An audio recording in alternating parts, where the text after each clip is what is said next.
bersyukur bahwa dalam kebaktian ini kami kembali mendapatkan kesempatan dan kebebasan untuk membaca, untuk mempelajari, untuk merenungkan sebagian firman Tuhan. Suatu seri tentang Yudas Iskariot. Dan kami sekali lagi mohon supaya Engkau hadir, memimpin, mengarahkan, memberkati penyampaian dan penerimaan firman. Tolong hamba mudah menyampaikan, berikan kekuatan jasmani, pikiran dan juga suara. Berikan pengurapan, berikan kata-kata, berikan apapun yang dibutuhkan supaya firman dan Injil bisa sampaikan dengan baik, dengan benar, dan dengan sejelas-jelasnya. Dan kami bungkus dengan kuasa dan pekerjaan Roh-Mu, karena kami sadar tanpa itu semua akan sia-sia. Dan tolong kami semua dalam mendengar. Berikan kesegaran, berikan hati yang terbuka, berikan konsentrasi, berikan terang, supaya kami bisa mendengar dan mengerti. Dan Tuhan, kalau di antara kami ada yang belum percaya, bila mereka bisa percaya dan tidak meneladani iman dari Yudas yang sebetulnya bukan iman, tidak meneladani penyesalan atau pertobatan Yudas yang bukan merupakan pertobatan yang sejati, biarlah semua kami percaya, bertobat dengan sungguh-sungguh dan diselamatkan. Dan biarlah yang sudah percaya juga tetap bisa mendapatkan hal-hal tertentu melalui khotbah ini, dan melalui semua itu bisa lebih memperkenan Tuhan melalui hidup dan pelayanan. Kami sadar setan pasti bekerja, kami mohon Kau kuatkan semua kami menghadapi godaan dan serangannya di dalam bentuk apapun. Terima kasih Bapa, dalam nama Yesus kami berdoa. Amin.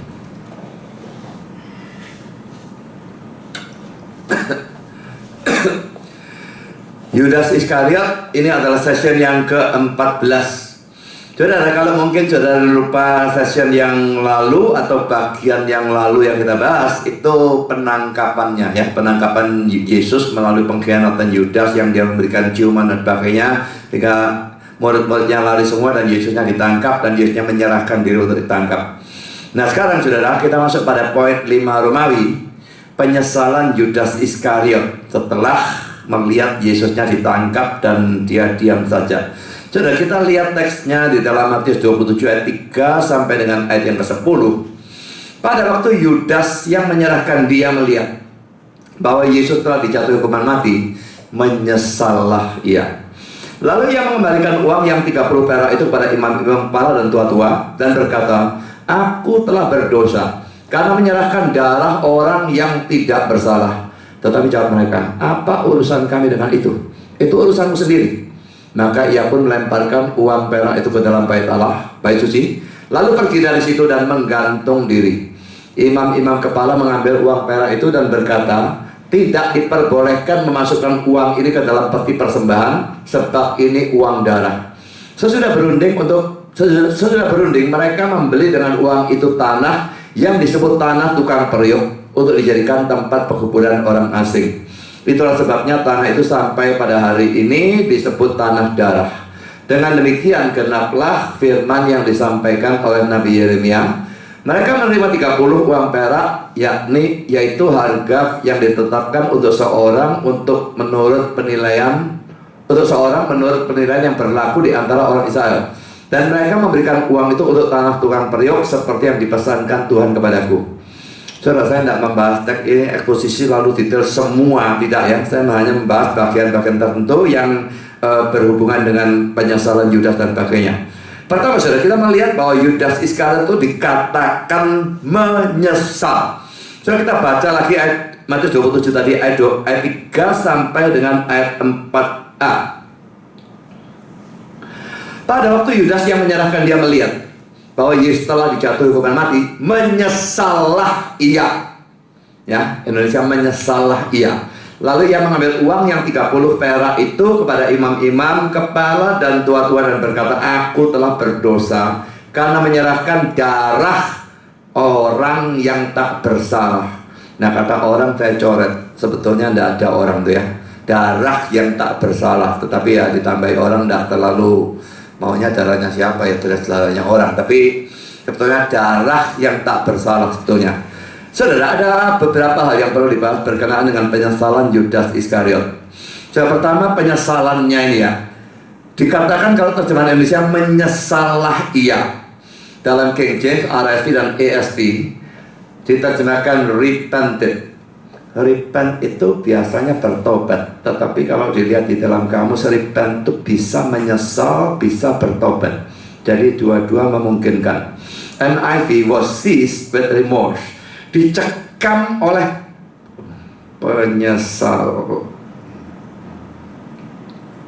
penyesalan yang dalam. Jadi ini terjemahan NIV, dicekam oleh penyesalan yang dalam. NASB felt remorse, merasakan penyesalan yang dalam. Jadi terjemahnya beda-beda, tetapi tidak terlalu beda sampai arti bagaimana. Jadi cukup bisa diterima tetap ya.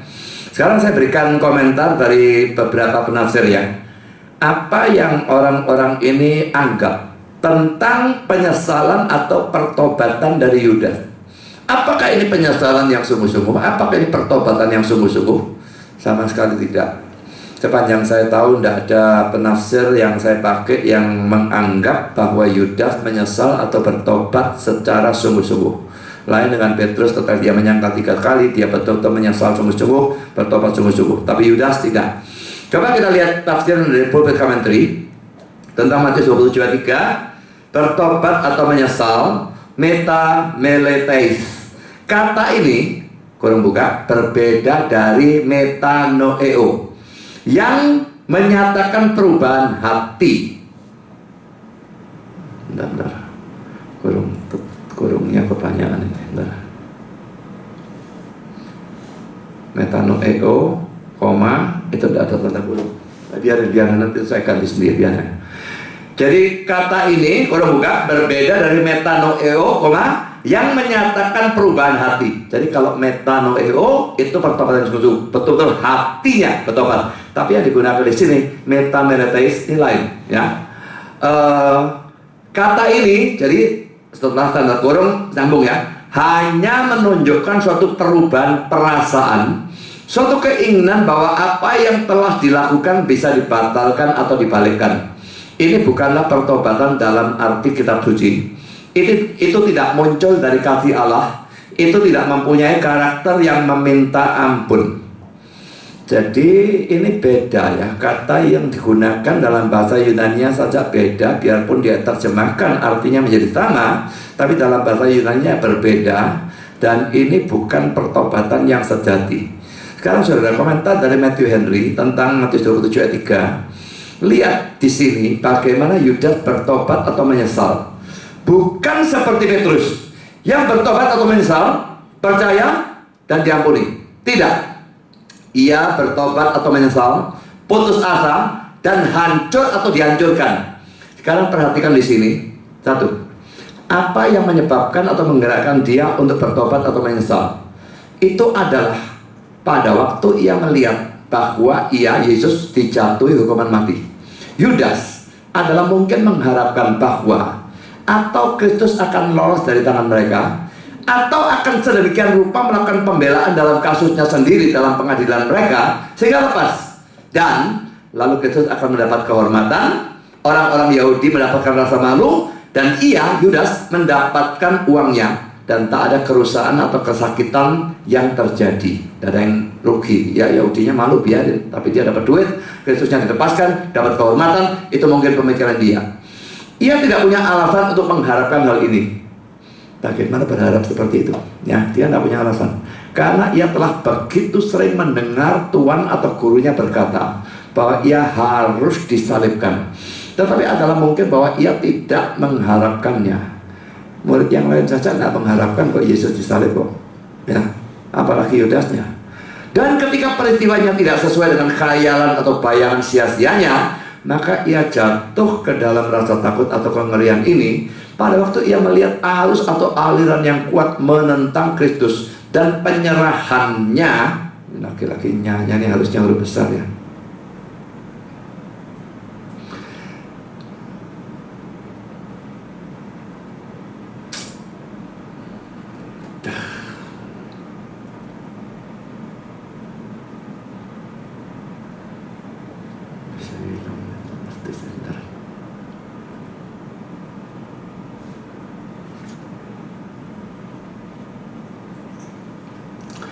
Saya ulang ya. Tetapi adalah mungkin bahwa ia tidak mengharapkannya, dan ketika peristiwanya tidak sesuai dengan khayalan atau bayangan sia-sianya, maka ia jatuh ke dalam rasa takut atau kengerian ini pada waktu ia melihat arus atau aliran yang kuat menentang Kristus dan penyerahannya terhadapnya. Perhatikan, mereka yang mengukur tindakan-tindakan dengan konsekuensi-konsekuensinya dan bukannya dengan hukum ilahi akan mendapati diri mereka sendiri salah dalam pengukuran mereka. Jalan dosa itu menurun, dan jika kita tidak bisa menghentikan diri kita sendiri dengan mudah, lebih-lebih lagi kita tidak bisa menghentikan orang-orang lain yang telah kita sebabkan untuk pergi ke dalam jalan yang berdosa. Saya senang dengan kata-kata Matthew Henry yang bagian ini ya. Mereka yang mengukur tindakan-tindakan dengan konsekuensi-konsekuensinya dan bukan dengan hukum ilahi akan mendapati diri mereka sendiri salah dalam pengukuran mereka. Saudara, kalau Yudas memang seperti yang Matthew Henry katakan, bahwa dia berpikir, kalau Kristus tak khianati, aku dapat duit, Kristus nanti pasti dengan cara mujizat atau dengan pembelaan, debat dan sebagainya, dia pasti lolos. Jadi aku dapat duit, ini lolos, mulut tidak ada yang rugi, orang Yahudi dipermalukan. Saudara, dia mengukur tindakan ini, pengkhianat ini boleh dilakukan atau tidak boleh dilakukan berdasarkan hasil yang ditimbulkan, konsekuensinya. Dia tidak mengukur ini berdasarkan firman Tuhan. Tapi saudara, terlalu banyak orang yang semacam demikian, bukan demikian? Sangat banyak orang. Kenapa kok banyak orang nabras rambu lalu lintas? Gak ada polisi kok. Kalau mereka pakai hukum Tuhan, Roma 13 ayat 1 mengharuskan kita taat pada pemerintah ya. Dan peraturan lalu lintas termasuk peraturan pemerintah juga. Mestinya kita tunduk. Merah ya mandek, atau tidak boleh masuk ya tidak boleh masuk. Harus pakai helm ya pakai helm. Tidak boleh gonceng tiga ya tidak boleh gonceng tiga, dan sebagainya. Tapi seringkali kita melanggar, toh gak ada polisi, toh gak ada yang ketok. Jadi boleh atau tidak boleh kita lakukan atau tidak lakukan tergantung konsekuensinya apa. Lu nek merah terus ada polisi di sana, yo wis mandek ya. Konsekuensinya keluar duit 50.000 soro aku ya, atau ditilang atau apa soro. Nah saudara, ini tidak benar ya. Kita melakukan atau tidak, menganggap tindakan ini benar atau tidak, harus selalu dilandaskan pada firman Tuhan dan bukan pada konsekuensinya. Nek tak lakukan apa sih? Nek tak lakukan terjadi apa, bukan urusannya. Tidak peduli konsekuensinya menguntungkan atau apapun, kalau itu bertentangan firman itu tidak boleh dilakukan. Dan saudara, dia lalu melanjutkan dengan kalimat terakhirnya, jalan dosa itu menurun, dan jika kita tidak bisa menghentikan diri kita sendiri dengan mudah, lebih-lebih lagi kita tidak bisa menghentikan orang-orang lain yang telah kita sebabkan untuk pergi ke jalan yang berdosa. Jadi saudara, ini juga sama saja saudara ya. Kalau jalan dosa itu menurun, kita menghentikan diri kita sendiri sukar ya. Orang kalau sudah dosa satu, biasanya terpaksa dosa yang lain, terpaksa dosa yang lain lagi, terpaksa dosa yang lain lagi, terus. Menghentikan diri sendiri sukarnya setengah mati. Apalagi orang lain yang kita sebabkan berdosa, lalu kita harapkan menghentikan. Dia yang sebabkan, dia yang pergi ke sana. Tak serahkan orang itu mau bayar aku berapa. Mereka sudah lakukan, lalu diharapkan lalu mereka berhenti. Tidak bisa sudah. Nah, jadi ini sesuatu yang harus kita pikirkan. Melakukan atau tidak sesuai dengan firman, bukan konsekuensinya dan khayalan, apalagi khayalan sia-sia yang tidak karu-karuan semacam demikian. Kita lakukan atau tidak lakukan sesuai firman atau tidak, menguntungkan merugikan tidak jadi urusan saudara. Kalau itu benar lakukan, kalau tidak benar jangan dilakukan. Saya lanjutkan juga komentar dari Matthew Henry. Tetapnya dia mengatakan begini, ia menyesal, artinya ia dipenuhi dengan kesedihan, penderitaan dan kemarahan kepada dirinya sendiri pada waktu memikirkan apa yang telah dia lakukan. Pada waktu ia dicobai untuk mengkhianati Tuhan atau gurunya, 30 keping perak itu kelihatannya sangat bagus dan berkilauan. seperti anggur. Pada waktu itu merah dan memberi warnanya dalam cawan. Ini nanti silakan lihat, ini kutipan ayatnya. Tetapi pada waktu hal itu sudah dilakukan dan uang dibayarkan, perak itu menjadi kotoran. Itu memagut seperti ular dan menyengat seperti ular beludak. Ini juga kutipan dari ayat itu, nanti kita akan lihat. Sekarang hati nuraninya mengalir di wajahnya. Apa yang telah aku lakukan? Alangkah bodohnya, alangkah hinanya aku menjual tuanku dan semua penghiburan dan kebahagiaanku dalam dia untuk sesuatu yang remeh seperti itu. Semua penyiksaan dan penghinaan atau perendahan yang dilakukan kepadanya bisa dibebankan kepadaku. Itu disebabkan oleh aku, sehingga ia dibelenggu dan dihukum mati, diludahi dan dipukuli. Aku tak memikirkan itu akan menjadi seperti ini pada waktu aku membuat tawaran yang jahat itu. Begitu bodoh aku dan tak punya pengetahuan, dan begitu seperti binatang. Sekarang ia mengutuk kantong uang yang ia bawa, uang yang sangat ia inginkan. Imam-imam dengan siapa ia berurusan, dan hari pada waktu ia dilahirkan. Ingatan tentang kebaikan tuannya kepadanya yang ia balas dengan begitu rendah atau hina. Pusat atau kedudukan dari belas kasihan yang telah ia tolak sambil menghina, dan peringatan-peringatan yang adil yang telah ia remehkan menunjukkan pembuktian kesalahannya dan membuat mereka makin menusuk. Sekarang ia mendapati kata-kata tuannya benar adalah lebih baik bagi orang itu sekiranya ia tidak pernah dilahirkan. Perhatikan, dosa akan segera mengubah rasanya. Sekalipun itu bergulir di bawah lidah seperti roti manis, di dalam perut itu akan berubah menjadi empedu dari Ayub 20 ayat 12-14, seperti kitab Yohanes Wahyu 10 ayat yang ke-9. Saudara, saya tidak akan baca semua ayatnya, saya hanya baca Ayub 20 ayat 12-14 ya, dan nanti Amsal ya. Ayub 20 12-14, sungguh pun kejahatan manis rasanya di dalam mulutnya, sekalipun itu menyembunyikannya di bawah lidahnya, menikmatinya serta tidak melepaskannya, dan menahannya pada langit-langitnya. Namun berubah juga makanannya di dalam perutnya, menjadi bisa ular tedung di dalamnya. Ayat ini secara puitis ya, menggambarkan dosa. Dimakan rasa manis di mulut, begitu masuk di perut jadi bisa ular tedung. Lalu kita lihat Amsal 23 ayat 31-32 juga ya. Jangan melihat kepada anggur kalau merah menarik warnanya, dan mengilau dalam cawan yang mengalir masuk dengan nikmat. Nah, enak minum ya. Tetapi kemudian memagut seperti ular dan menyemburkan bisa seperti beludak.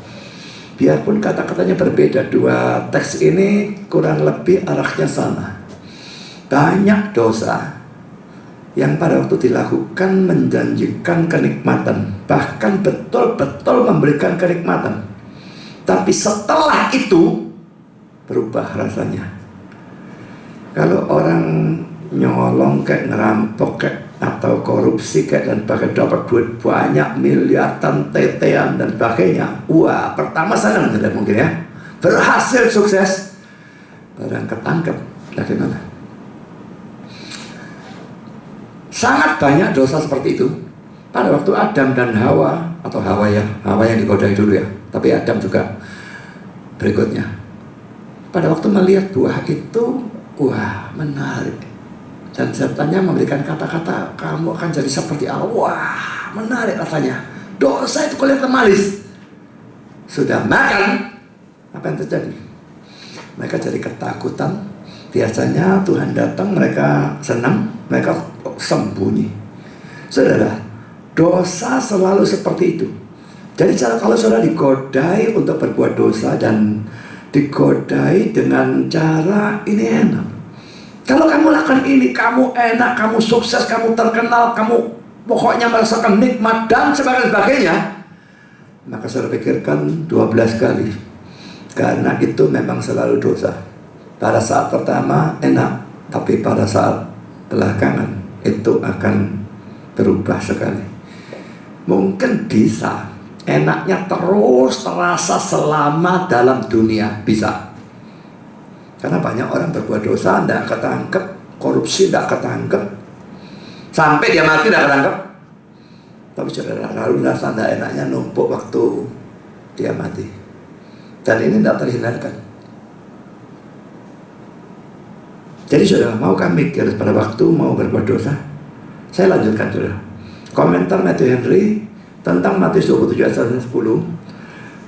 Bagi rasa malunya sendiri, ia mengaku bahwa ia telah berdosa dalam mengkhianati darah ini. Ia tidak menyalahkan orang lain manapun. Ia tidak berkata, kamu telah berdosa dalam menyewa aku untuk melakukannya, tetapi mengambil semua bagi dirinya sendiri. Aku telah berdosa dalam melakukannya. Sejauh ini Yudas pergi menuju pada pertobatannya. Sampai titik ini bagus ya. Tetapi itu bukan pada keselamatan. Ia mengaku, tetapi bukan kepada Allah. Tidak pergi kepadanya. Yang ngaku-ngaku dewek, saudara. Aku berdosa, ngaku pada imam, tidak kepada Tuhan. Bukan pada Allah. Dia tidak pergi pada Tuhan dan berkata, aku telah berdosa Bapak terhadap surga. Ini seperti anak bungsu waktu kembali pada bapaknya. Bukan itu. Ya, dia tidak melakukan hal itu. Ia mengaku pengkhianatan dari darah yang tak bersalah, tetapi tidak mengaku cinta uang yang jahat itu, yang merupakan akar dari kejahatan ini. Ada orang yang mengkhianati Kristus, tetapi membenarkan diri mereka sendiri dalam hal itu, dan dengan demikian lebih buruk dari Yudas. Saudara, kalau saudara mengkhianati Kristus dan ngaku salah saja tidak, saudara malah kalah. Ini orang brengsek saudara, tapi yang mengkhianat tidak ngaku lebih buruk dari dia. Dia ngaku, tapi pengakuannya tidak benar. Pengakuannya tidak memadai, ditujukan kepada yang tidak seharusnya, bukan sama sekali pada Tuhan. Jadi saudara, ini hal-hal yang menunjukkannya pertobatan atau penyesalan Yudas Iskariot bukan pertobatan atau penyesalan yang sejati. Tidak terlalu berbeda dengan misalnya seperti Raja Saul. Hanya karena takut dan sebagainya, rajanya diambil dan sebagainya, dia menyesal, mengaku salah dan sebagainya. Tapi apakah dia sungguh bertobat? Tidak ada sama sekali. Saya lanjutkan kata-kata William Hendriksen, saudara. Yudas dicengkeram dengan penyesalan. Ia dalam satu arti menyesal belakangan.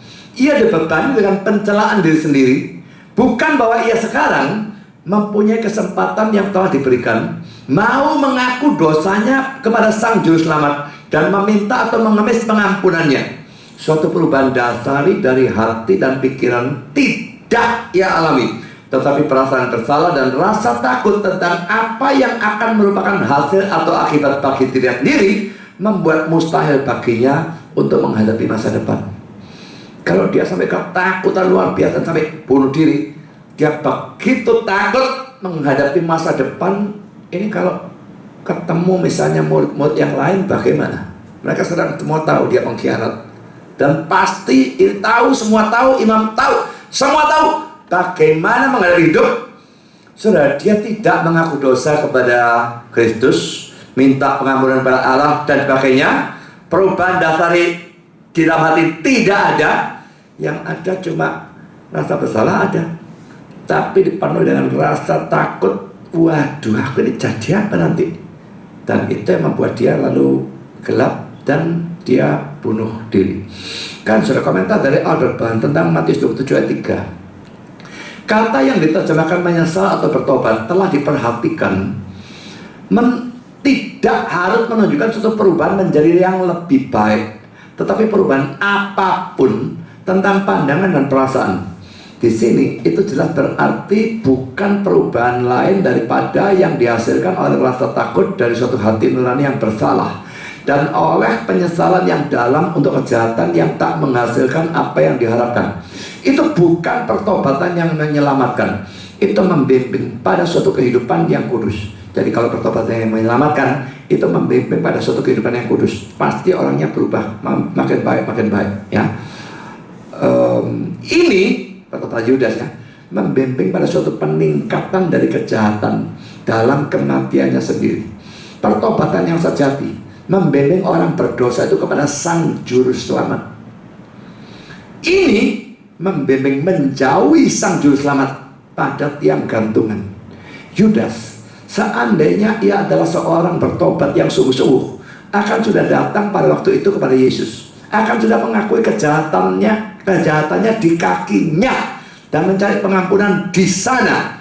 Tetapi diliputi oleh penyesalan dan keyakinan akan kesalahan yang sangat besar atau banyak, ia tidak mau datang ke hadapannya dan menambahi kejahatan pengkhianatan dengan kejahatan bunuh diri. Pasti orang seperti itu tidak bisa adalah seorang petobat sejati. Ya saudara, pertobatan yang sungguh-sungguh mengarah pada kehidupan yang kudus. Pertobatannya ini justru meningkat dari pengkhianatan menjadi dosa bunuh diri. Pertobatan sejati membawa orangnya kepada Tuhan. Pertobatan Yudas membalikkan dia menjauhi Tuhan pada tiang gantungan. Semua komentar yang telah saya baca sampai ini tentang penyesalan Yudas jelas menunjukkan dia bukan mengalami pertobatan sejati. Dia bukan menyesal dalam suatu penyesalan yang sungguh-sungguh. Sangat beda penyesalan Yudas dan penyesalan Petrus. Penyesalan Yudas sama seperti Saul. Penyesalan Petrus, penyesalan yang sungguh-sungguh. Ini berbeda. Tidak ada dosa selama saudara bisa menyesalinya dengan sungguh-sungguh yang tidak diampuni. Pasti diampuni. Tapi kalau penyesalan model seperti ini bukan penyesalan, ini bukan pertobatan, hanya karena takut. Dan itu bukan penyesalan, bukan pertobatan. Dan saudara, sangat banyak orang menyesal model seperti ini ya. Saudara sudah nyuri, sudah korupsi dan sebagainya, takut nek ketahuan, takut nek masuk ke penjara. Saya tidak tahu zaman sekarang ini banyak enggak ya wali kota, bupati, gubernur, enggak tahu lah pejabat-pejabat apa saja yang sekarang tambah banyak yang dipengadilankan dan sebagainya, tahu-tahu masuk penjara sebagainya. Mereka takut hal itu atau tenang-tenang atau merasa penjara toh bisa disulap jadi hotel, saya tidak ngerti. Tapi saudara, yang jelas kalau penyesalan pertobatan hanya terjadi karena rasa takut, itu bukan penyesalan yang sejati. Dan penyesalan yang sejati selalu membawa orangnya datang kepada Yesus. Tidak bisa tidak. Kalau itu tidak ada, tidak peduli penyesalan bagaimana yang dia lakukan, itu bukan penyesalan yang sejati. Jadi saudara, kita pada poin A selesai membahas tentang penyesalan Yudas Iskariot. Dan saya berharap jangan ada dari kita yang punya penyesalan dalam bentuk seperti ini. Sekarang saudara, kita masuk poin B. Pengakuan dari Yudas Iskariot dalam Matius 27 ayat 4a, dan berkata, aku telah berdosa karena menyalahkan darah yang tak bersalah. Kata orang, saya coret ya, King James, RSV, NIV, NASB, ASV, New King James, innocent blood, darah yang tak bersalah. Tidak ada kata orang di sana. Dan saudara, media ini memberikan komentar demikian ya. Ini Yudas bukan cuma menyesal, dia memberikan pengakuan, aku berdosa, menyalahkan darah orang yang tidak bersalah atau darah yang tidak bersalah. Nah saudara, sesuatu yang sebetulnya kelihatannya bagus ya, sudah merasa berdosa, ngaku lagi ya. Banyak orang yang malah tidak ngaku, ini ngaku, kelihatan bagus ya. Nah mari saudara kita lihat komentar dari orang-orang ini ya. Matius ini berkata demikian. Kedua, ia membuat pengakuan ayat 4, aku telah berdosa karena telah mengkhianati darah yang tak bersalah. 1, bagi kehormatan Kristus, ia menyatakan darah Kristus tak bersalah. Seandainya ia atau Yesus telah bersalah tentang praktek berdosa apapun, Yudas sebagai muridnya, bukan sehingga sebagai muridnya pasti sudah mengetahuinya, dan sebagai pengkhianatnya pasti akan sudah menyingkapkannya. Tetapi ia dengan bebas dan tanpa dipaksa untuk itu menyatakan dia, Yesus, tak bersalah ke hadapan mereka yang telah menyatakan dia bersalah. Mereka baru mengadili. Yesus difonis bersalah, jatuh hukuman mati. Yudas mengatakan, aku bersalah, aku berdosa karena menyerahkan darah yang tak bersalah. Jadi saudara, pengakuan Yudas ini banyak orang menganggap sebagai sesuatu yang sangat berharga. Nggak berarti Yudasnya lalu selamat karena pengakuan ini, tidak. Tapi pengakuan ini sangat berharga untuk Kristusnya sendiri. Yudas ini salah seorang muridnya. Kumpul dia 3,5 tahun. Seandainya Yesus memang punya hal-hal buruk, tidak mungkin Yudas tidak tahu.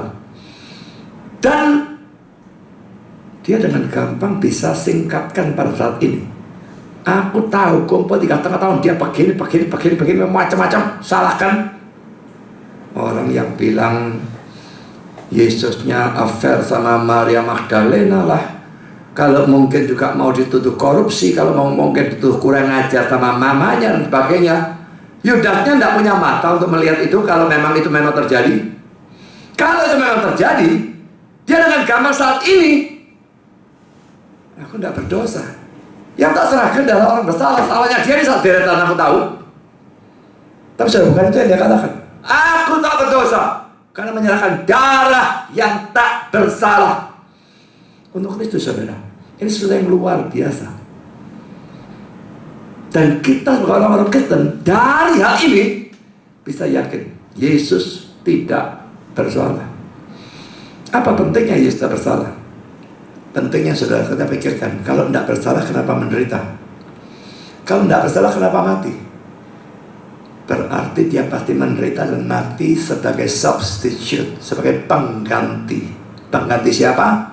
Dosa saudara dan saya dan semua orang-orang pilihan dalam dunia ini. Semua orang-orang percaya dia tidak berdosa, dia menderita, dia mati sebagai pengganti kita. Dan itu sesuatu yang harus kita pikirkan. Kan saudara, nanti komentar lagi seperti ini. Imam-imam kepala dan tua-tua mendukung diri mereka sendiri dengan hal ini dalam menuntut Kristus, bahwa muridnya sendiri mengkhianati dia bagi mereka. Tetapi sekarang di tengah-tengah tuntutan, rangkaian itu mengecewakan mereka, dan bahkan ia dibuat bagi mereka seorang saksi tentang ketidakbersalahan Kristus dan suatu monumen dari keadilan Allah. Jadi saudara, ini harapannya mereka, si Yudas ini sudah kerjasama dengan mereka, bantu mereka terus gitu ya. Mungkin mereka berharap Yudasnya masuk dalam pengadilan Sanhedrin itu dan memberikan bukti-bukti, memberikan tuduhan-tuduhan akan kesalahan Kristus. Tapi sudah sekarang sidangnya selesai, yang terjadi adalah sebaliknya. Yudasnya datang, aku berdosa karena menyerahkan darah yang tidak bersalah. Dan ini mengecewakan bagi mereka. Karena saudara, Albert Barnes, bahwa Kristus bisa menggunakan orang-orang jahat untuk tujuan-tujuan penting dalam kerajaannya. Lihat catatan tentang Kisah Rasul 1 ayat 17. Ia tidak melanggar kebebasan mereka. Ia mengizinkan mereka bertindak seperti yang mereka senangi, tetapi menghasilkan tujuan-tujuan penting dari tingkah laku mereka. Salah satu dari argumentasi-argumentasi yang paling meyakinkan bagi karakter yang murni dari Yesus Kristus ditarik dari kesaksian yang diam dari Yudas. Saya nggak ngerti kenapa disebut kesaksian yang diam. Wong diam ngomong, ya. Saya nggak ngerti apa sebab ada kata diam. Silent testimony of Judas. Ya, tapi pokoknya yang jelas, salah satu argumentasi yang paling meyakinkan bagi karakter yang murni dari Yesus Kristus ditarik dari kesaksiannya Yudas. Terus merasa berdosa karena menyerahkan darah yang tak bersalah. Kalau dari kalangan musuh, saudara, orang mau tuduh macam-macam dan sebagainya, itu gampangnya.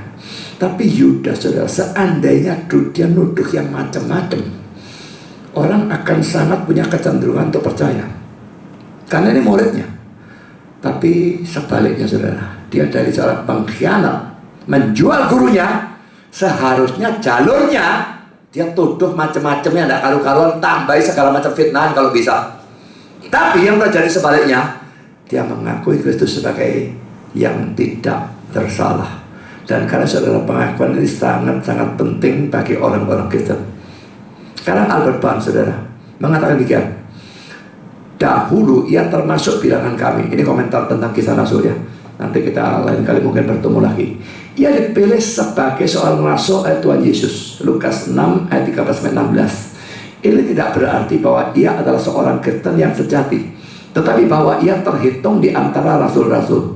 Jauh sebelum pengkhianatannya, sebelum ia mengkhianatinya, Yesus menyatakan bahwa ia adalah iblis. Yohanes 6 ayat 70. Ia mengetahui seluruh karakternya pada waktu ia memilihnya. Yohanes 2 ayat 25. Jika dipertanyakan mengapa ia memilih orang seperti sebagai seorang rasul, mengapa ia menjadikan bendahara dari rasul-rasul dan diterima dengan kepercayaan yang paling penuh, kami bisa menjawab bahwa suatu tujuan yang paling penting didapatkan dengan mempunyai seorang seperti itu. Seorang mata-mata di antara mereka. Bisa dianggap pada waktu rasul-rasul memberi kesaksian tentang kemurnian kehidupan, ajaran dan tujuan dari Tuhan Yesus, bahwa mereka adalah sahabat-sahabat yang berkepentingan dan memihak, bahwa mereka bisa condong untuk menekan sebagian dari perasaan-perasaan yang sebenarnya dan menggambarkan dia dalam suatu terang yang lebih menyenangkan atau baik daripada kebenarannya. Jadi kalau yang bersaksi itu rasul-rasul yang tetap masih setia pada Kristus. Yesus tidak bersalah. Oh iya, kamu akhirnya koncoy dewe. Tapi seharusnya yang bersaksi si pengkhianat, ini sesuatu yang jauh lebih tinggi nilainya daripada kalau rasul-rasul memberikan kesaksian itu. Saya teruskan. Maka kesaksian dari orang seperti Yudas, jika baik atau menyenangkan, pasti tidak ternilai. Itu akan bebas dari tuduhan tentang sikap memihak. Seandainya Yudas mengetahui apapun yang tidak baik atau tidak menyenangkan tentang karakter Yesus, ia akan sudah menyampaikannya kepada Sanhedrin. Seandainya ia mengetahui tentang komplotan rahasia apapun terhadap atau menentang pemerintahan atau rencana pemberontakan, ia mempunyai setiap dorongan untuk menyatakannya. Ia mempunyai setiap kesempatan untuk mengetahuinya. Ia ada bersama dengan dia, mendengarnya berbicara, adalah seorang anggota dari keluarganya dan diterima pada hubungan keakraban.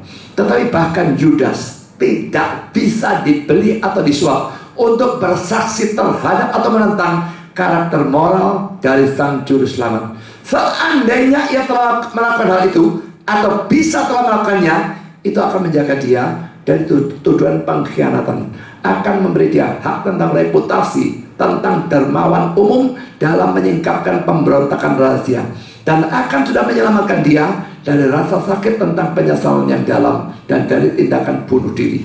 Yudas akan sudah melakukannya seandainya ia bisa, tetapi ia tidak menyatakan tuduhan seperti itu. Ia bahkan tidak berani untuk mengucapkan suatu kata terhadap atau menentang rancangan rahasia dari Tuhan Yesus dan celaan-celaan dari hati nurani sendiri, Matius 27 ayat 4, dan kematian sukarelanya, Matius 7 ayat 5, memberikan bukti yang tertinggi yang bisa diinginkan tentang keyakinannya bahwa sang penebus yang dikhianati tidak bersalah. Jadi saudara, pengakuan Yudas ini memang penekanannya adalah ini sesuatu yang luar biasa penting. Kalau murid-murid atau orang yang pro Yesus mengaku Yesus tidak bersalah, okelah kamu bela dia sampai kamu koncone kok. Tapi ini pengkhianatnya sendiri. Sudah mengkhianati jalurnya, mestinya fitnah sekalian, berikan tuduhan yang tidak karu-karuan, dia kumpul 3,5 tahun yang mesti tahu. Saudara, kalau kita, karena kita semua orang berdosa ya, kita kumpul satu sama lain 3,5 tahun, kumpul wakrab terus, mesti kita butanya luar biasa, jasmani rohani, kalau kita tidak bisa melihat jeleknya orang dengan siapa kita kumpul. Mesti. Kenapa? Kita memang orang berdosa. Tidak bisa, tidak kesalahan mesti ada. Kumpul terus. Ketok elek dan sebagainya. Mengapa pada waktu orang pacaran semua kelihatan bagus, pada waktu kawin lalu satu persatu kejelekannya itu kelihatan? Biasanya kan begitu ya. Pada waktu pacaran masih masih berkobar-kobar cintanya tidak karu-karuan, maka toleransinya besar sekali dan yang hitam pun kelihatan putih dan sebagainya. Tapi saudara, juga pada waktu pacaran tuh belum hidup bersama terus kan ya. Kalau temunya cuma kadang-kadang berapa jam dalam sehari dan sebagainya. Tapi pada waktu kita kawin, nah kumpul terus, maka kelihatan aslinya. Nggak bisa tidak, mesti kelihatan salahnya, ini salahnya, itu jeleknya, ini jeleknya, itu dan sebagainya. Tapi saudara, Yudas kumpul dengan Yesus 3,5 tahun. Dia tidak punya satu kesaksian apapun tentang sikap atau sifat buruk dari Yesus. Dia harus mengaku, mau atau tidak mau, aku berdosa karena aku menyerahkan darah yang tidak bersalah. Ini pengakuan yang luar biasa, sangat penting bahwa Yesus memang tidak bersalah. Sekarang kita masuk dalam poin yang kedua. Yudas sudah menyesal, sudah mengaku, dan mengakunya kan dia datang pada imamnya.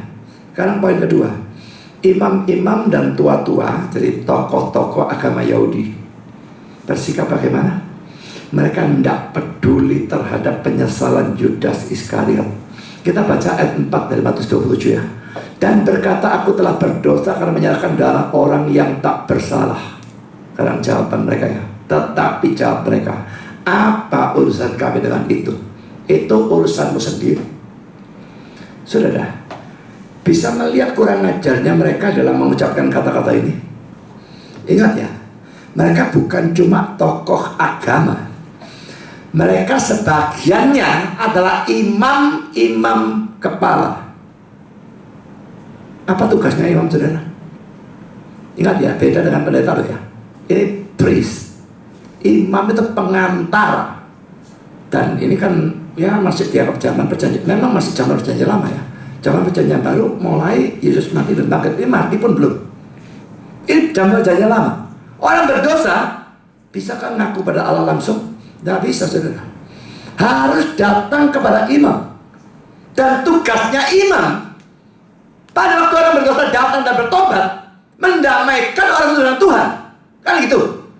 Suruh dia persembahkan korban dan sebagainya, damaikan dengan Allah. Itu tugas imam. Selain mengajar firman dan sebagainya.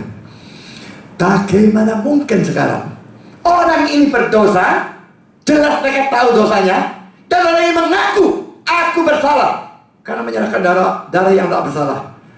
Lalu jawab mereka, apa urusan kami dengan itu? Loh, itu urusanmu sepenuhnya. Tapi mereka bilang, apa urusan kami dengan itu? Itu urusanmu sendiri. Ini imam betul-betul luar biasa brengsek pol ya.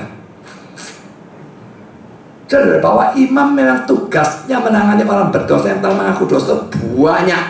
Saya berikan satu potong ini saja ya. Imamat pasal 5 ayat 5 dan ayat 6. Jadi apabila ia bersalah dalam salah satu perkara itu, haruslah ia mengakui dosa yang telah diperbuatnya itu, dan haruslah ia mempersembahkan kepada Tuhan sebagai tebusan salah karena dosa itu seekor betina dari domba atau kambing menjadi korban penghapus dosa. Dengan demikian imam mengadakan pendamaian bagi orang itu karena dosanya. Dan kalau sudah baca imamat 4, imamat 5, rentetan. Yang bersalah ini laki-laki imam yang mendamaikan, yang bersalah ini imam mendamaikan, selalu imam mendamaikan. Jadi memang salah satu tugas utama dari imam mendamaikan orang berdosa dengan Allah. Zaman perjanjian baru tidak ada imam. Makanya kata pastor itu perlu diperhatikan ya. Kalau pastor bahasa Inggris itu ditujukan kepada pendeta Kristen, Protestan, dan gembala gitu ya. Tapi kalau pastor bahasa Indonesia, ini pastornya Katolik, itu bahasa Inggrisnya priest, imam. Memang mereka berfungsi sebagai imam. Makanya orang Katolik berdosa ngaku dosa kepada pastor. Saudara dosa ngaku dosa pada saya? Tidak ada. Sama sekali beda fungsi antara pastor Katolik dengan pendeta Kristen. Sekarang zaman perjanjian baru, imam kita sama, cuma satu, Yesus. Ngaku pada Allah melalui Yesus, jangan melalui pendeta. Saya tidak terima pengakuan dosa, tapi pastor terima itu. Dan ini zaman PL, Katolik mengikuti zaman PL. Tapi orang-orang brengsek ini saudara, pada zaman PL, di mana mereka memang sesuai peraturan Tuhan, harusnya menjadi orang yang mendamaikan orang berdosa, orang yang menyesal, orang yang bertobat, didamaikan dengan Allah. Mereka berkata, apa urusan kami dengan itu? Itu urusanmu sendiri. Nadanya jelas sekali, kayak ngenyek, kayak ngetrek-ngetrek, buencet nopol. Bisa dibayangkan bagaimana jengkelnya Yudas. Ya, kamu tuh imam, kok bisa aku berdosa, kamu tidak mau tahu itu mau jadi apa? Mari kita lihat beberapa komentar sekarang ya. Boleh komentar berkali demikian. Bersimpati dengan pertobatan merupakan kewajiban dan hak dari orang Kristen. Mengejek dan mencemoohkan orang berdosa yang kembali merupakan sesuatu yang menyerupai setan.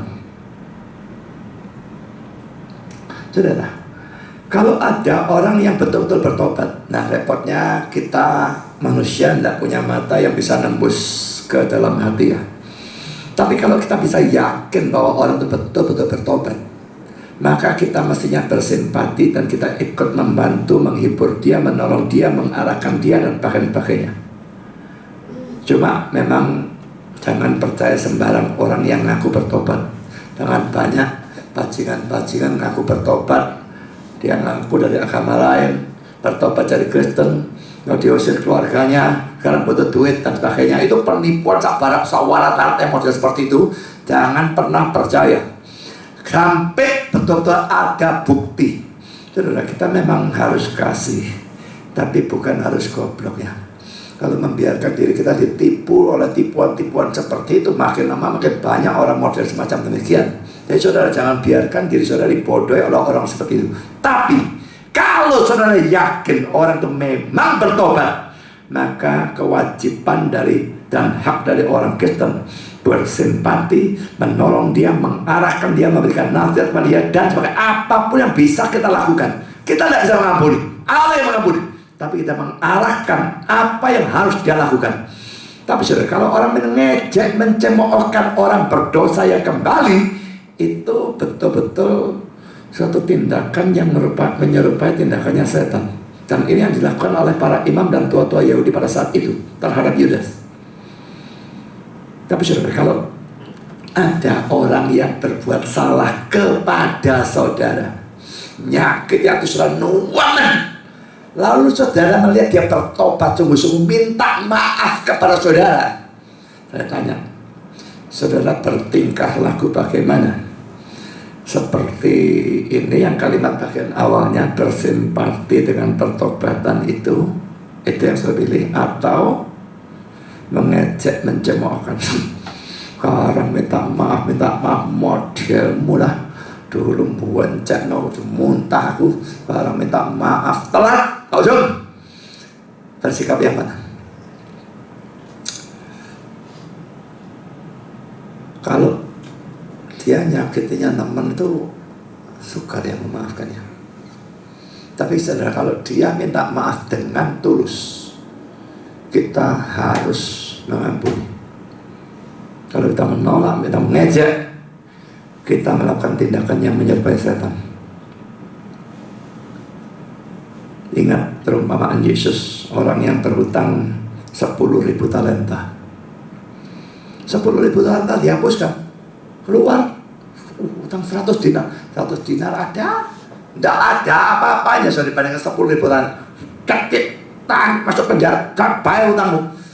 Orang laporkan kepada raja, raja berlakukan kembali hutang orang yang 10.000 talenta itu. Jadi saudara, hutang kita pada Tuhan itu jauh lebih besar dari hutang orang siapapun kepada kita berbuat jahat apapun. Hutang kita pada dia jauh lebih besar. Kalau Tuhan mau ampuni ini, kita juga harus mau ampuni yang jauh lebih kecil ini. Jadi saudara, pada waktu ada orang berbuat salah dan sangat menyakitkan hati saudara, saudara siapkan mengampuni kalau memang dia minta maaf. Memang harus ada ketulusan nyata dari orang itu. Tapi kalau orangnya tulus betul-betul minta maaf, maukah saudara memaafkan? Sekarang saya lanjutkan saudara, komentar dari Matthew Henry lagi. Lihatlah di sini bagaimana imam-imam kepala dan tua-tua mengejek atau mengentengkan penyesalan Yudas. Mereka berkata, apa urusannya itu dengan kami? Uruslah itu sendiri. Ia, yaitu Yudas ya, membuat mereka tua-tua dan imam-imam itu pastor yang menerima pengakuan dosa. Ini dalam bahasa Inggrisnya si Matthew Henry menggunakan istilah confessors. Ini istilah dari Katolik, saudara ya. Dalam Katolik adalah pastor yang menerima pengakuan dosa. Yudas menjadikan mereka itu pastor yang menerima pengakuan dosa seandainya dalam Katolik, ya seperti itu ya. Dan itu kata-kata mereka ya adalah pengampunan yang mereka berikan kepada dia. Pengampunannya adalah mestinya pastor kalau sudah diakui, ya kamu sudah diampuni. Ya paling nanti sudah Bapak kami sekian kali, doa salam Maria sekian kali, itu kayak semacam hukumannya gitu ya. Nah, ini Yudas membuat mereka pastor yang menerima pengakuan dosa, dan itu adalah pengampunan yang mereka berikan kepada dia.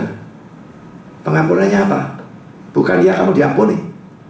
Apa urusannya kami dengan itu? Urusan dia. Bagus sekali kalau ada pastor seperti itu ya. Saya brengsek-brengseknya ke gereja Katolik. Saya tidak percaya ada pastor model seperti itu. Boleh lagi kalau pastornya habis diwantemi orang.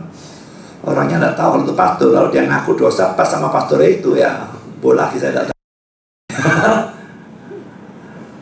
Tapi ini sesuatu yang bagus ya. Ia membuat mereka pastor yang menerima pengakuan dosa, dan itu adalah pengampunan yang mereka berikan kepada dia. Lebih seperti imam-imam dari setan daripada seperti imam-imam dari Allah yang hidup. Ya sudah jelas saudara ya. Mereka tangkap Yesus yang adalah Allah sendiri, Mesias sendiri yang dijanjikan ratusan tahun, hukum mati, padahal mereka saya yakin mereka tahu Yesus tidak bersalah. Kalau cuma hal seperti ini sih tidak terlalu ada apa-apanya sebetulnya. Sekarang kita masuk poin yang ketiga. Yudas sudah menyesal, itu poin pertama. Yudas sudah memberikan pengakuan dia bukan saja dia bersalah, tapi Yesusnya tidak bersalah. Sekarang yang ketiga, Yudas melakukan pengembalian uang. Kelihatannya kalau dia tiga ini hebat ya. Menyesal atau bertobat, memberikan pengakuan dia yang bersalah, Yesusnya tidak bersalah. Ketiga, uang haram ini dia merasa tidak layak, dikembalikan. Ya, sekarang sudah pengembalian uang oleh Yudas Iskariot. Ini poin yang ketiga yang akan kita bahas. Sekarang poin A. Yudas Iskariot mengembalikan uang perak dalam Matius 27:3. Lalu ia mengembalikan uang yang 30 perak itu kepada imam-imam kepala dan tua-tua. Kalau sudah Matthew Henry memberikan komentar demikian. Apa petunjuk dari pertobatannya? Pertama, ia membuat pemulihan atau perbaikan.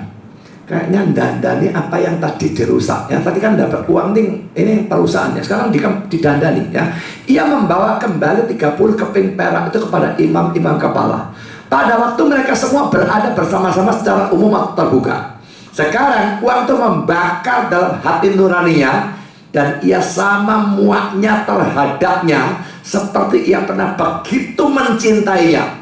Kalau tadi sebelumnya mengkhianat, kepingin uang itu rasanya keinginannya segini besarnya, maka sekarang muaknya sama besarnya segini juga.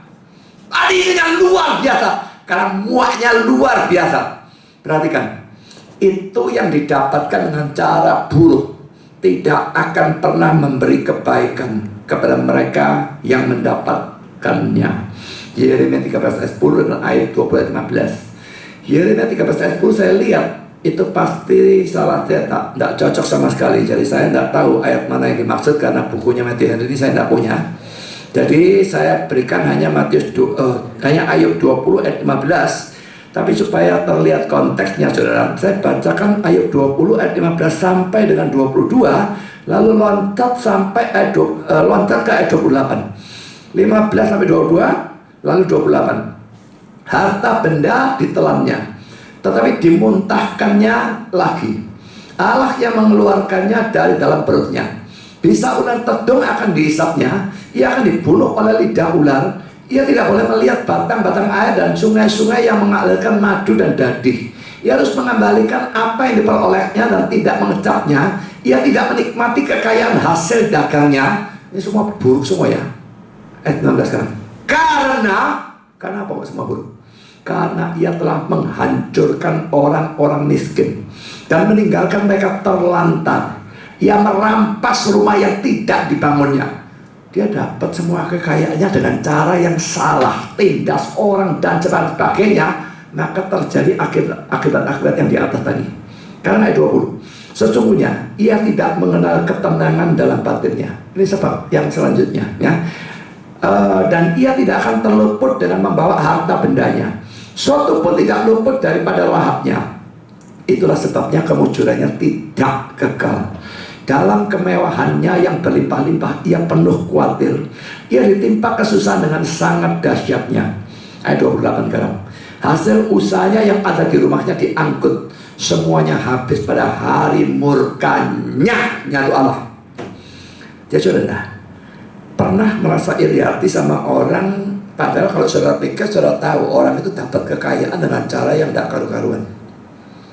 Pejabat-pejabat yang duitnya tetean gitu ya.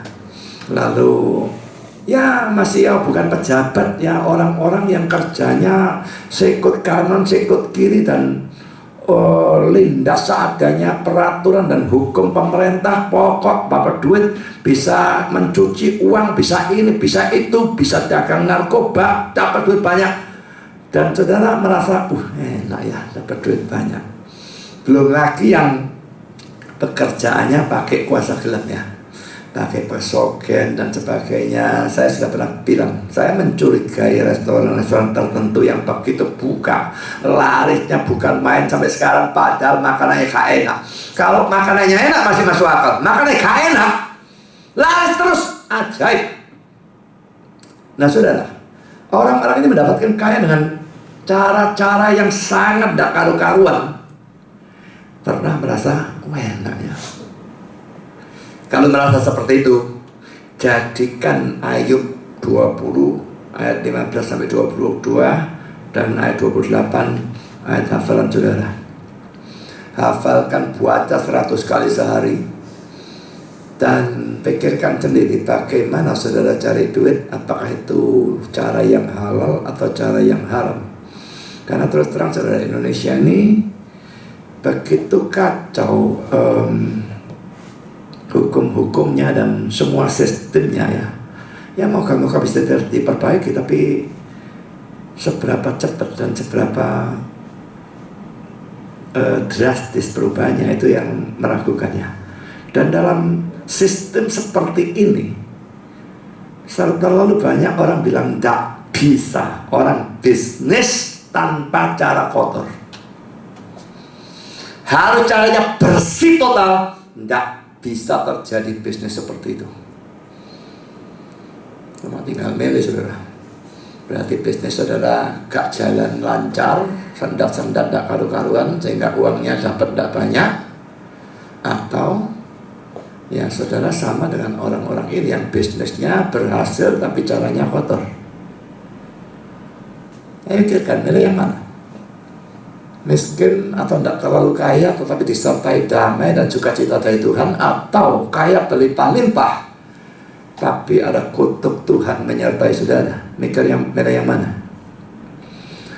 Saya lanjutkan saudara. Pulpit Commentary membawa kembali atau mengembalikan 30 koin perak. Ia telah menerima seluruh harga yang telah ia tawarkan, tapi sekarang ia tidak bisa mempertahankan uang itu. Itu adalah saksi diam. Memang uangnya diam, tidak pernah ngomongnya. Saksi diam yang tidak bisa ia tahan. Ia mungkin telah berpikir bahwa ia akan membuang kesalahan dari kejahatannya pada saat ia menyingkirkan upah itu dari dirinya sendiri, atau bahwa ini bisa memperbaiki konsekuensinya dengan pemulihan atau perbaikan yang terlambat ini. Ya, dia mengembalikan ada bagusnya sebetulnya ya. Sekarang jadi begitu menjijikkan, begitu muak.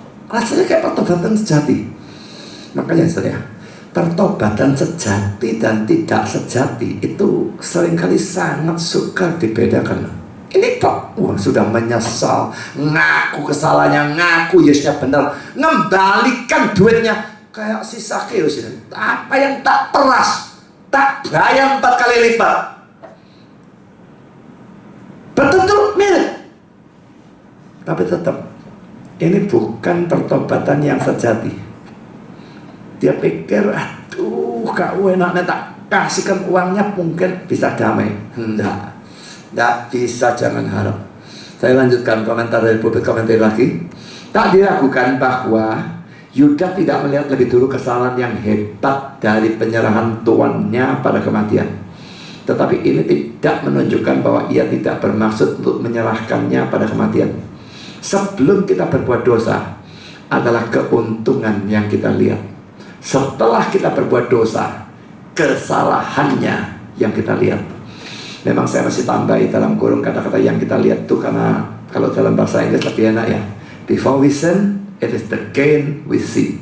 After we sin, the guilt. Sudah, kalau bahasa Inggris orang tahu the guilt we see gitu ya. Tapi kalau Indonesia, sebelum kita berbuat dosa adalah keuntungan yang kita lihat. Setelah kita berbuat dosa, kesalahannya. Orang sini tidak ngerti karena tidak terbiasa dengan gaya bahasa seperti itu. Jadi saya tambahin, kesalahannya yang kita lihat. Jadi saudara, memang kalau cari duit sebelum, wah, kelihatan duit, matanya hijau. Tapi setelah ada duit itu, senang? Mungkin senang sebentar. 1 hari, 1 minggu, 1 bulan. Setelah itu merasa, kalau saudara, apalagi kalau saudara Kristen, merasa hati nuraninya menuduh, duitmu itu hasil dari apa? Dan ini mulai tidak enak, sangat tidak enak. Sekarang poin B, imam-imam menolak untuk menerima pengembalian uang. Yudasnya mau kembalikan, imam-imam tidak mau terima pengembalian uang. Dan apa alasannya? Coba perhatikan. Kita baca Matius 27 ayat 6. Imam-imam kepala mengambil uang perak itu dan berkata, tidak diperbolehkan memasukkan uang ini ke dalam peti persembahan, sebab ini uang darah.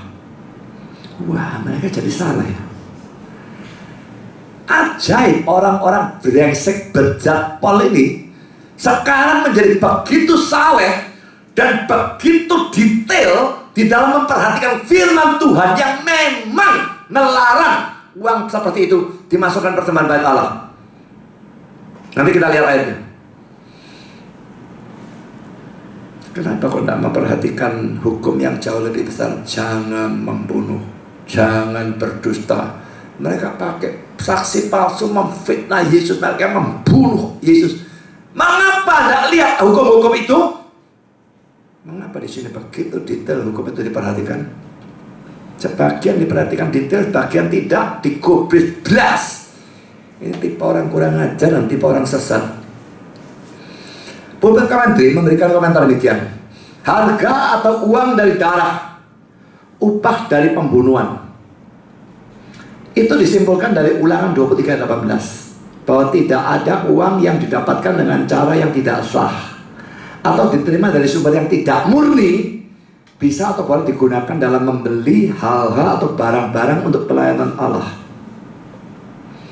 Jadi uang hasil dosa seorang pelacur gitu ya, atau seorang perampok atau pencuri, uangnya dipersembahkan, kalau diketahui itu tidak boleh diterima. Bahkan sumbernya tidak boleh. Waduh, kita menelusuri sumbernya mati saudara. Gimana menelusuri sumbernya?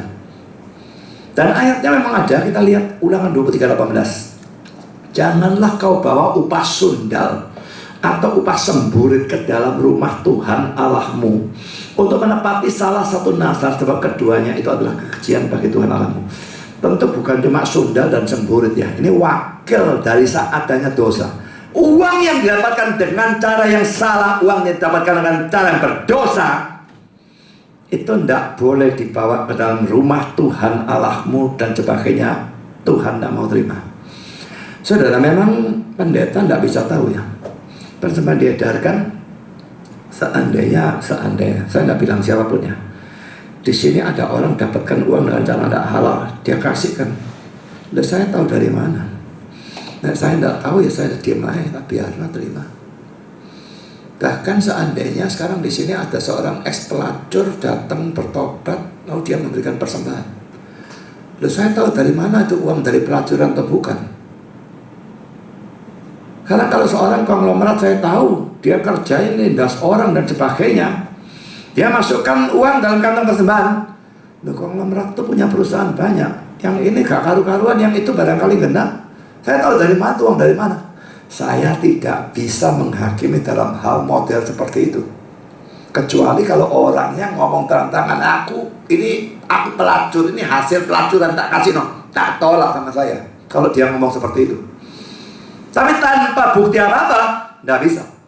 Tapi sudah hukumnya jelas ada, berarti Tuhannya nggak menganggap itu persembahan. Tuhannya tidak menganggap, tidak akan mempersembahkan itu sebagai suatu kebaikan atau apapun. Kalau uang itu didapatkan dengan cara yang salah, dengan cara yang tidak sah, dengan cara yang berdosa, dan sebagainya. Jadi saudara, mari kita dalam bekerja, apapun pekerjaan kita, hindari dosa. Jangan sampai saudara mendapatkan uang melalui dosa atau dengan cara yang berdosa, karena persembahan saudara tidak dihargai oleh Tuhan. Saudara, saya lanjutkan dengan komentar Adam Clark. Karena ini adalah harga atau uang dari darah. Alangkah munafiknya, seperti seseorang katakan dengan benar, untuk menghukum mati seseorang yang tak bersalah dan melanggar hukum yang kekal tentang keadilan dan belas kasihan tanpa keraguan. Dan pada saat yang sama menjadi begitu baik dalam perhatian mereka terhadap suatu pengarahan yang bersifat upacara dari hukum Musa. Demikianlah setan sering menyesatkan banyak orang, bahkan di antara imam-imam, dengan suatu kelembutan hati nurani yang palsu dan bersifat takyul dalam hal-hal yang remeh. Sedangkan fitnah, iri hati, penindasan terhadap orang yang tak bersalah, dan suatu persetujuan atau kesesuaian dengan dunia tidak memberi mereka problem atau gangguan. Saudara, satu komentar saya tentang kata-kata Adam Clark ini adalah dia mengatakan dalam perhatian mereka terhadap suatu pengarahan yang bersifat upacara dari hukum Musa. Kelihatannya dia menganggap Ulangan 23 ayat 18 tadi yang melarang upah sundal dan sebagainya dipersembahkan itu sebagai ceremonial law atau hukum yang bersifat upacara. Kalau memang ceremonial law itu tidak berlaku pada zaman sekarang. Jadi zaman sekarang boleh. Saya tidak yakin sedikit pun bahwa ini ceremonial law. Menurut saya ini hukum moral. Tidak bisa kita memberikan persembahan kepada Tuhan dulu maupun sekarang maupun kapanpun. Ini moral berlaku kekal. Kalau itu hasil dosa, tidak boleh dipersembahkan kepada Tuhan. Tuhannya tidak akan terima. Pendeta atau gereja mungkin terima, Tuhannya tidak. Tapi poin saya tentang kata-kata Adam Clark ini, dia mengutip orang memang, dan orang itu mengatakan imam-imam itu bisa-bisanya hukum yang besar, jangan membunuh, tidak ada belas kasihan, wijak-ijak. Mereka pasti menyaksikannya. Yesusnya dicambuki, hancur, disalibkan, sakitnya luar biasa, pikul salib luar biasa menderitanya, dan mereka tahu Yesusnya tidak bersalah. Tenang saja melanggar hukum-hukum yang paling besar. Dan sekarang begitu mendetail di dalam mempersoalkan hukum yang dibandingkan itu relatif sangat kecil. Tidak berarti upah dari hasil dosa tidak boleh dipersembahkan. Ini waktu diperhatikan luar biasa, bukan main. Tapi banyak seperti itu. Mari kita lihat lagi komentar yang miripnya. Albert Barnes. Tidak diperbolehkan atau tidak sah. Itu dilarang. Ulangan 23 ayat 18 untuk membawa apa yang dinilai sebagai sesuatu yang menjijikkan dan mempersembahkannya pada Allah. Harga dari darah, yaitu dari nyawa atau hidup seorang manusia. Mereka secara benar menganggap sebagai suatu persembahan yang tidak benar dan tidak sah. Perhatikan ya, mereka tokoh Yahudi itu secara benar menganggap sebagai suatu persembahan yang tidak benar dan tidak sah. Tidak ada yang salah dari tindakan mereka. Tidak boleh masuk. Benar ini, Tapi yang dipersoalkan mengapa hal kecil diperdulikan, mengapa hal besar tidak digubris. Itu yang dipersoalkan. Kalau mereka larang ini benar, Saya lanjutkan kata-kata si Albert Barnes. Merupakan sesuatu yang luar biasa bahwa mereka sekarang begitu teliti tentang hal yang dalam perbandingan begitu kecil, seperti memasukkan uang ini ke dalam perbendaharaan dari bait Allah, Dan pada waktu mereka tidak mempunyai penyesalan tentang pembunuhan seorang yang tak bersalah dan menyalibkan dia yang telah memberikan bukti yang penuh bahwa ia adalah Sang Mesias. Orang-orang sering sangat teliti dalam persoalan-persoalan kecil, tapi tidak segan-segan melakukan kejahatan-kejahatan yang besar. Saudara, orang yang seperti ini biasanya orang-orang munafik itu banyak sekali melakukan hal seperti itu ya. Dan para ahli Taurat, orang Farisi, tokoh-tokoh Yahudi itu mayoritas adalah orang-orang seperti itu. Dan jauh sebelum peristiwa ini Yesus sudah pernah mengucapkan Matius 23 ayat 23 sampai 24. Celakalah kamu hai ahli-ahli Taurat dan orang-orang Farisi, hai kamu orang-orang munafik, sebab persepuluhan dari selasih, adas manis dan jintan kamu bayar, tapi yang terpenting dalam hukum Taurat kamu abaikan, yaitu keadilan dan belas kasihan dan kesetiaan. Yang satu harus dilakukan dan yang lain jangan diabaikan. Hai kamu pemimpin-pemimpin buta, nyamuk kamu tapiskan dari dalam minumanmu, tetapi unta yang di dalamnya kamu telan. Kata-kata yang luar biasa ya. Saudara, persepuluhan dari selasih, adas manis dan jintan itu apa, saudara? Selasih, adas manis dan jintan, saya tidak tahu tanaman apa. Yang jelas itu bukan tanaman yang ditanam besar-besaran di sawah ladang yang besar, lalu hasilnya sampai berton-ton, bukan. Ini tanamannya ditanam cuma di halaman rumah kita. Kayak saudara mungkin nanam lombok ya, nanam jahe. Rumah saya ada pohon sirikoyo, buahnya saudara ya. Tidak ada pak pohon apa saja, orang punya pohon mangga buahnya. Hal kecil-kecil seperti itu, bukan sawah yang hasil tontonan lalu mereka persoalkan perpuluhannya. Tanaman rumah, kamu yang lombok, lombokmu keluar buah berapa? 20, 2 untuk Tuhan. Ini hal kecil, uang mereka delima itu mereka berikan sebagai persepuluhan. Tapi ajaibnya saudara, yang terpenting dalam hukum Taurat, keadilan, belas kasihan dan kesetiaan, tidak digobres. Ini kegilaan kan?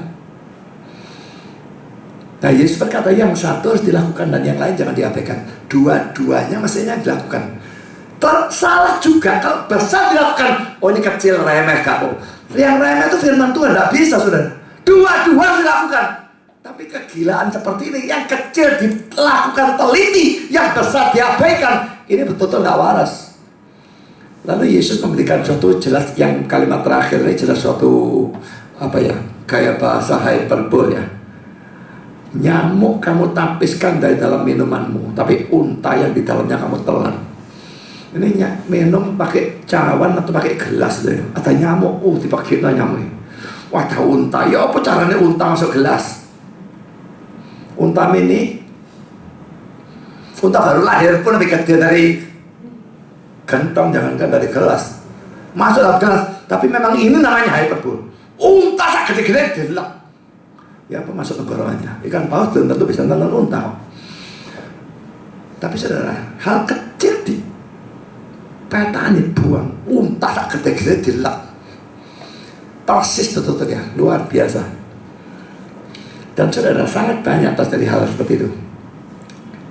Ingat waktu di GKI dulu saya, ya, GKI muncul buku Sesat Tuhan Ajalah Aku, tulisannya Yohanes Bambang Mulyono. Dan beberapa orang GKI yang Injili marah sama buku itu, yang memang sesat dan bisa-bisa minta saya untuk tulis buku. Lalu saya tulis buku, seorang habis-habisan. Yang mereka persoalkan apa saudara? Wah ini jalurnya salah, mestinya secara organisasi itu lapor ke sini, dari sini ke sini ke sini. Mereka petani hal-hal kecil ya, gak perlu saya ngomongin kasar kayak di buku kayak itu yang persoalkan. Kesesatan habis-habisan yang ada dalam buku itu kuat, tidak gede-gede nih. 7 poin saya buah semua saudara. Kesesatan halal dasar tak banyak-banyaknya. Nanti gobis.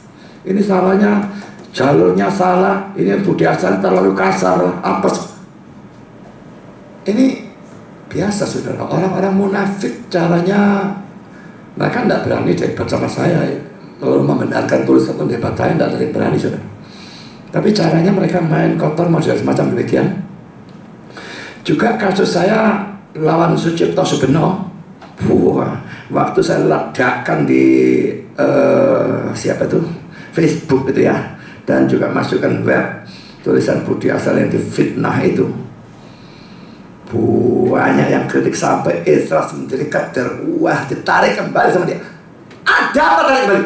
Saya gak tega aku digitukan. Aku yang digitukan. Teruskan, tarik tulisannya.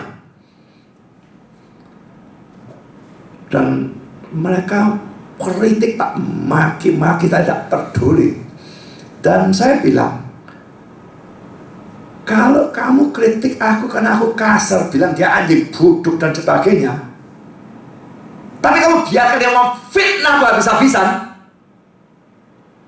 tidak beda dengan ini. Lalu orang seperti itu saudara, kecenderungannya seperti itu. Kalau saya debat gak iso, cari hal-hal yang aneh-aneh yang gak perlu-perlu, hanya urusan kasar, urusan apa. Kebenarannya itu adalah yang terpenting, itu diinjak-injak.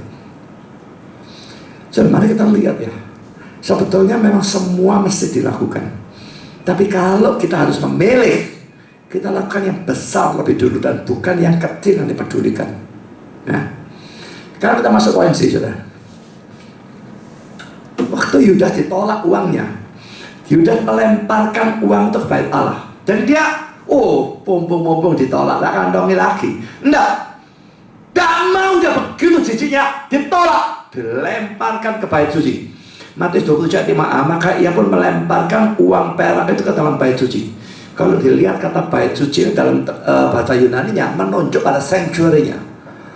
Dan ada orang yang mengatakan ini tidak masuk akal, kok berani dia lemparkan uang ke dalam ruang suci, apalagi ruang maha suci. Itu lah, sanctuary itu ruang suci, ruang maha suci. Cuma imam boleh masuk, imam besar boleh masuk yang ruang maha suci setahun sekali. Masa dia lemparkan ke sana? Paling lempar dekat ke sana. Tapi saya belum tentu, dia sudah putus asa, budeng, dia berani bunuh diri kok tidak berani. Bisa saja saya jengkel, lemparkan saja babah, masuk kemana tidak ngerti. Bisa sekali, pokoknya yang jelas dia tidak mau tahan uang itu, lemparkan kepada mereka. Mereka terima, lemparkan. Sekarang saudara, Albert Barth memberikan komentar ini, dan ia melemparkan. Ini adalah suatu bukti penyesalan dari hati nuraninya untuk kejahatannya. Keuntungan yang didapatkan dengan cara yang buruk atau salah tidak memberi kebaikan kepadanya. Itu tidak menghasilkan kelegaan bagi pikirannya yang menderita. Karena itu ia berusaha untuk mendapatkan kelegaan dengan melemparkan uang pengkhianatannya. Tetapi ia mengusahakannya dengan sia-sia. Kesadaran akan kesalahannya melekat pada jiwanya. Dan Yudas mendapati bahwa semua kita, seperti semua kita akan mendapati bahwa membuang atau meninggalkan kekayaan yang didapatkan dengan cara yang buruk atau salah tidak akan meredakan atau meringankan suatu hati nurani yang bersalah. Kalau saudara mendapatkan kekayaan dengan cara yang tidak sah, apalagi nindas orang dan apalagi bunuh orang dan sebagainya, lalu hati nurani menuduh, wah tidak enak, gelisah, apakah cukup? Tak tinggal duitnya, atau pasir panti asuhan, kasih orang miskin dan makan habis semuanya. Apakah cukup tindakan seperti itu? Jangan harap saudara. Jangan harap bahwa hati nurani yang gelisah bisa dijadikan damai hanya dengan buang atau termakan uang yang didapatkan dengan cara yang berdosa. Tidak bisa. Saudara butuh datang kepada Yesusnya sendiri. Tanpa itu jangan pernah harap hati nurani saudara bisa dibereskan. Dan saudara, lihat ya, si Yudas ini sudah menyesal, betul-betul menyesal hatinya kelihatannya. Lalu dia memberikan pengakuan, aku berdosa, dia tidak bersalah. Lalu dia kembalikan ditolak, dilemparkan uangnya, dia mau. Dia membuat perbaikan atas kerusakan yang dia buat. Dia membuat perbaikan, tidak mau, lemparkan. Berhasil? Tidak bisa. Dan saudara, ini prinsip dari agama mana? prinsip agama lain semua, termasuk Katolik. Kristen tidak bisa kalau tidak ada Yesus. Kalau saya tidak sungguh datang pada Kristus, semua pertobatan, penyesalan, usaha memperbaiki kerusakan yang saya lakukan dan sebagainya, ngaku dosa, nonsens, tidak ada artinya, nihil sama sekali. Dalam semua agama itu yang dilakukan. Pokoknya orang ini nyadari salah, menyesal, dulu nindas orang, kadang tak balik no uang yang dan sebagainya. Hanya itu, tanpa punya juru selamat, jangan mimpi saudara. Punya juru selamatnya ini yang terutama. Kalau saudara berdosa dan lalu memperbaiki perbuatannya tok, omong kosong. Kita itu sebaik-baiknya, segala kesalahan kita seperti kain kotor. Saya sudah pernah membahas dosanya kayak apa? Dosanya kayak cairan darahnya orang yang menstruasi. Jadi kalau kita berdosa lalu kita bertobat, kita perbaiki, sama seperti ini cairan darah menjijikan ini digantikan dengan kain yang dipakai untuk perempuan menstruasi, podo menjijikannya di hadapan Tuhan. Yang menjijikkan diganti dengan yang menjijikan. Bagaimana itu bisa menolong? Tidak ada. Tanpa saudara datang pada Kristus, darahnya membasuh dosa saudara, jangan pernah harap dosa saudara dibereskan.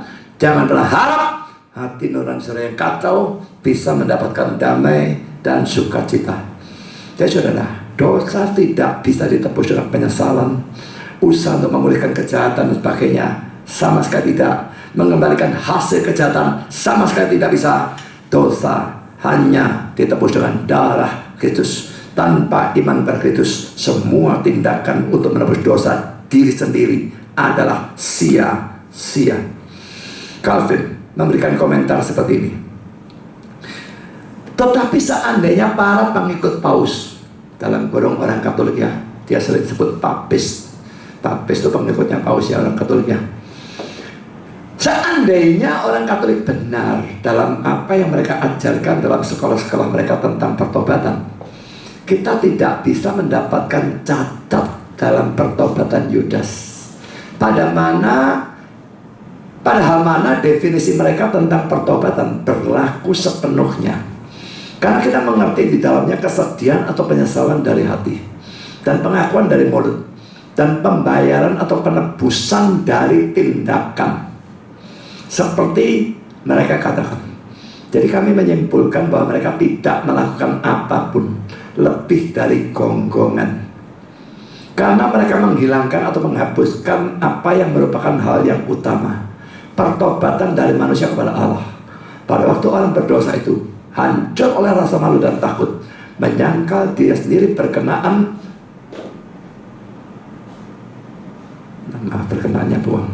menyangkal dirinya sendiri sehingga memberikan ketaatan pada kebenaran. Saya kira kalau saya jadi Calvin, saya mestinya di bagian ini tambahkan Yesusnya ya.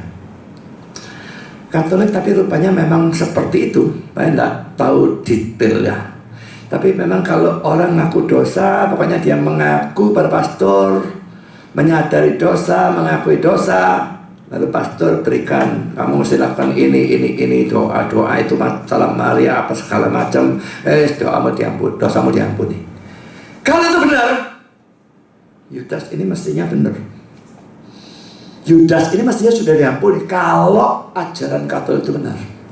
Kalau ajaran agama yang lain itu benar, cukup bertobat, tidak butuh juru selamat dan sebagainya, Yudas ini mestinya sudah diampuni. Tapi sudah kenyataannya, sudah kita melihat dari penyesalan, pertobatan Yudas, pengakuannya, perbaikan yang dia lakukan, itu sama sekali tidak mencukupi. Dia sendiri menyadari sampai akhirnya begitu gelap dan dia membunuh dirinya. Sudah, tidak bisa kita mendapatkan pengampunan dosa, tidak bisa kita mendapatkan hati yang damai kalau tidak ada Yesus sebagai juru selamat. Kita betul-betul bertobat datang pada Dia, membuang dosa-dosa dan sebagainya. Jangan punya pertobatan yang cuma kelihatannya pertobatan, tapi punyalah pertobatan yang sungguh-sungguh, iman yang sungguh-sungguh. Tuhan memberkati saudara. Amin.